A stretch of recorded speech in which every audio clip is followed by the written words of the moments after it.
soldat de l'Empire. Qu'ils étaient grands ces jours où l'Europe tremblante devant l'invincible guerrier qui passait sur le monde en semant l'épouvante sous les pas de son fier corsier. Comme devant un dieu se courbait en silence au seul nom de Napoléon et, malgré tous ses rois, subissait la puissance de cet indomptable lion. Ainsi, pendant 20 ans promenant la victoire sur les pas de ses escadrons, l'immortel empereur sut obliger la gloire à lui donner tous ses rayons. Et sa puissante main sema cette auréole des champs sablonneux de Boukir, au mur de l'Alhambra, des rivages d'Arcole, au bord du vieux Guadalquivir. Pourtant un jour il vit, sur la rive étrangère, la victoire l'abandonner. Il voulut la forcer, mais la gloire, sa mère, n'avait plus rien à lui donner.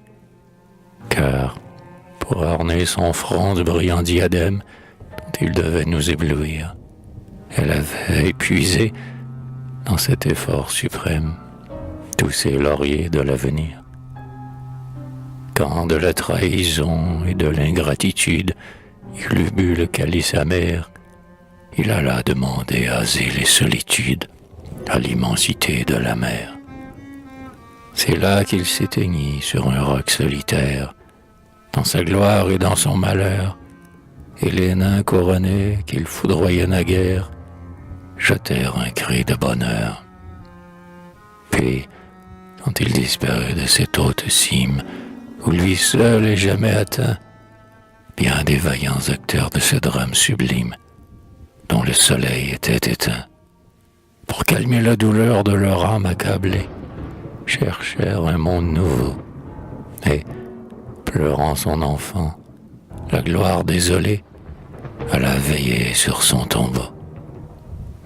Quand le fier paladin des jours de Charlemagne enfin eut succombé dans la sombre montagne, léguant à Roncevaux un nom resplendissant, tous les preux échappés au sanglant cimetière se firent troubadours pour redire à la terre la gloire et la mort de Roland. Ainsi, quand fut tombé le géant des armées, dédaignant de servir sous les tristes pygmées qu'à la France imposaient les Cosaques du Don, des soldats d'Austerlitz, vieillis par la victoire, sous les cieux étrangers vinrent chanter la gloire et la mort de Napoléon. Sur les bords africains, dans les jungles de l'Inde, sous le ciel radieux où combattit Chlorinde, dans les climats glacés où règne encore Odin, laissant sur l'univers une trace profonde, ils ont gravé ce nom qui brille sur le monde, comme l'étoile du matin. Au bord du Saint-Laurent jeté par la tempête, d'héroïques débris de ces jours de conquête ont chanté parmi nous le culte du héros, en trouvant sous le ciel de la Nouvelle-France les mêmes souvenirs et la même espérance. Ils semblaient oublier leurs mots. Québec a conservé la touchante mémoire du vieux soldat français dont l'humble et noble histoire occupera longtemps les récits du foyer. Souvent on redira les bienfaits populaires, l'honneur, la modestie et les vertus austères du soldat et du jardinier. Le sombre Escurial et l'Alcazar mauresque l'avaient vu prendre part au drame gigantesque que le soleil d'Espagne éclaira de ses feux. Sous le ciel canadien trouvant une patrie, aux travaux des jardins il consacra sa vie, dont les jours s'écoulaient heureux. Que de fois appuyé sur sa bêche immobile, fixant sur l'horizon son œil doux et tranquille, il semblait contempler tout un monde idéal.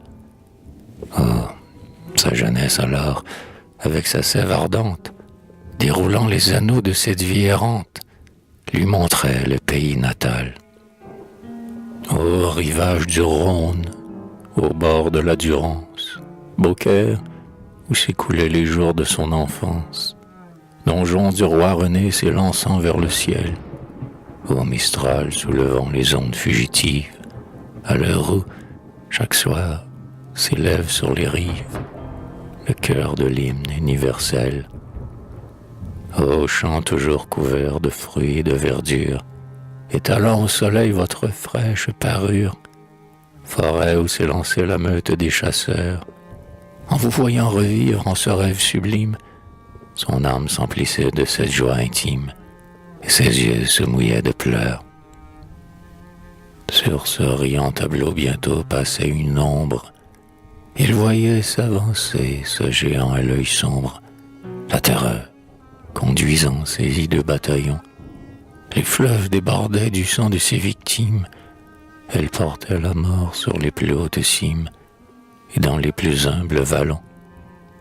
Et, dans le temple saint, tout un peuple en délire, amené en triomphe aux accents de la lyre, se joignant sous la voûte aux accords du clairon, et placé sur l'autel, que son aspect profane, une femme flétrie, impure courtisane. C'était la déesse Raison. Jetant sur ses horreurs le manteau de sa gloire, Bonaparte venait, conduit par la victoire, écrire avec son glaive un drame de géant. Son front, illuminé de ce rayon splendide, qu'on nomme Marengo, Lodi, les pyramides, brillait comme un phare éclatant. Le sceptre impérial armant sa main puissante, le héros apprenait à la terre tremblante que Charlemagne enfin avait un successeur. Déployant en regard la pourpre triomphale, à l'univers muet la vieille cathédrale montrait le pape et l'empereur. Puis ils étaient acteurs dans ce poème immense. Fils unique, il allait combattre pour la France et disait à sa mère un éternel adieu. À la gloire, il offrait la fleur de ses années, et des enfants du Cid, au pied des Pyrénées, il affrontait le premier feu. Ses yeux te revoyaient, beau pays des Espagnes, avec ton ciel ardent et tes hautes montagnes, tes doux chants que l'écho répète chaque soir, et tes fiers hidalgos de Lyon, de Castille, des seignoras faisant briller sous leurs mantilles un œil étincelant et le noir. Puis il suivait le cours de sa propre épopée. La victoire à Burgos guidait sa jeune épée. Rodrigo, Badajoz, Figueras, Neda, Salamanque ou Marmont, entre tous grands et braves, vit tourner le destin jusque-là son esclave. Ronda, Margalef, Lérida. Siège de Saragosse, aux funèbres prodiges, dont le souvenir seul nous donne le vertige, avec ses morts sans nombre et ses fleuves de sang. Vous passiez devant lui, toujours aussi vivace, qu'au jour où, de ses chefs suivant les nobles traces, il combattait au premier rang. Psyché, né, qui 2 fois lui conserva la vie, Victor et Masséna, le duc de Dalmatie, lui jetaient, en passant, un glorieux rayon. Son œil suivait toujours, dans sa course rapide, brillant comme un soleil dans ce groupe splendide, l'image de Napoléon. Il vous voyait encore à longs jours de souffrance, où l'Espagnol, sans cesse altéré de vengeance, les frappait isolés, sans appui, sans secours. Quelquefois la victoire, au fort de la bataille, fuyait loin de leur rang dans des flots de mitraille, mais la gloire y restait toujours. De la captivité les angoisses sans nombre, chaîne brisant le corps et cachot toujours sombre, avec ses compagnons, la douleur et la faim, où jamais le sommeil ne fermait sa paupière, où le ciel refusait souvent sa prière, une onde pure, un peu de pain. Épouvantable nuit dans la forêt passée, où des hordes sans frein, sur sa trace empressée, le poursuivaient toujours de leurs glaives vengeurs. De tous ces mauvais jours, le souvenir terrible, dont son cœur conservait la trace indestructible, le glaçait encore d'horreur. Bientôt apparaissaient du nouvel hémisphère les rivages, baignés dans des flots de lumière. Alors des mers arides s'offraient à son regard. Transporté sur ses bords des rives hispaniques, le malheur le faisait, sous le ciel des tropiques, le défenseur du léopard. Des mers y passaient, une terre nouvelle, mais selon rêve ici, miroir toujours fidèle, se fondait tout à coup dans la réalité. Ce ciel pur et serein, ces splendides montagnes, ce fleuve grandiose et ces vertes campagnes, fiers de leur fécondité. Montmorency roulant sa vague mugissante, le clocher dans le ciel jetant sa voix vibrante, du français, du chrétien au souvenir pieux, était là comme au jour où, saluant des frères, il trouvait sur nos bords et la foi de ses pères et la langue de ses aïeux. Des glorieux combats où passa sa jeunesse, et si le rêve encore lui redonnait l'ivresse, et de ses premiers jours allumant le flambeau, en versant dans son cœur une pure allégresse, venait illuminer son heureuse vieillesse, des feux plus doux de son berceau.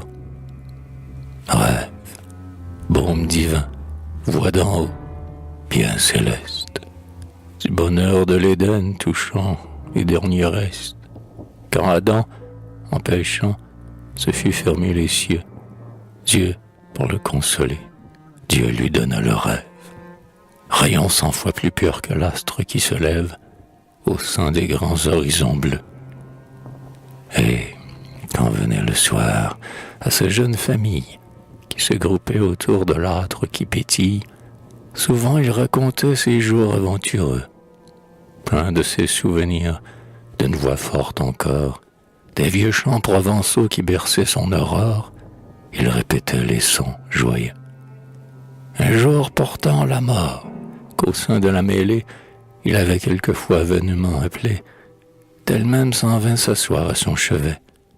Soldat toujours vaillant, chrétien toujours fidèle, il sut voir, sans pâlir, sa main froide et cruelle, lui montrer le tombeau muet. À cet instant suprême où déjà l'agonie des ombres de la mort enveloppe la vie, de bonheur dans ses yeux on vit naître un rayon. Près du soldat mourant, plus douce qu'une lyre, une voix murmurait le grand nom de l'Empire, et celui de Napoléon. Porté dans son tombeau par ses compagnons d'armes, il dort, le vieux soldat, et le canon d'alarme ne réveillera plus son courage endormi. Il dort sans avoir eu l'héroïque médaille qu'il mérita 100 fois sur le champ de bataille, devant le feu de l'ennemi. Écoutez, un grand bruit se fait sur le rivage. Les vieux chênes joyeux inclinent leur feuillage pour fêter le retour des maîtres d'autrefois, dont le fier étendard dans les airs se déploie. Le rossignol pour eux chante un hymne de joie et les salue au fond des bois. Au champ de Sainte-Foy reparaissant encore, la France voit flotter son drapeau tricolore où, vainqueurs, sont tombés ses derniers défenseurs. De ce fait immortel consacrant la mémoire, deux grands peuples rivaux, fils aînés de la gloire, mêlent en ce jour leurs couleurs. Et pendant que la foule immense, rayonnante, à la voix du canon mêle sa voix bruyante, un houza solennel s'élève d'un tombeau. Réveillé par l'écho de la salve guerrière, c'est le soldat français qui, du fond de sa bière, salue aussi son vieux drapeau. Madame, ce soldat à l'existence austère, ce débris des grands jours, c'était votre vieux père. D'une époque héroïque, il conserva le feu, et, divisant sa vie en deux parts magnifiques, il sut toujours donner, homme des temps antiques, l'une à l'honneur et l'autre à Dieu. Jamais, quand il reçut les dons de la fortune, la voix de l'indigent ne lui fut importune. Son cœur, en l'écoutant, sentait se ranimer le souvenir amer de ses propres détresses. Et sa main, d'où coulait d'innombrables largesses, savait toujours s'ouvrir et jamais se fermer. Des Français malheureux, il fut la providence. Et combien d'exilés, brisés par la souffrance, durent à ses bienfaits un instant de bonheur. et non pur et sans tache, il laissa l'auréole, et ce nom parmi nous reste comme un symbole de la charité, de l'honneur. Et quand, à vos enfants, heureuse et tendre mère, sur la carte indiquant ces sillons de la guerre, qu'on nomme Higueras, Burgos, Talavera, vous leur raconterez cette histoire sublime, alors, le cœur rempli d'un orgueil légitime, vous leur direz, enfant, votre aïeul était là.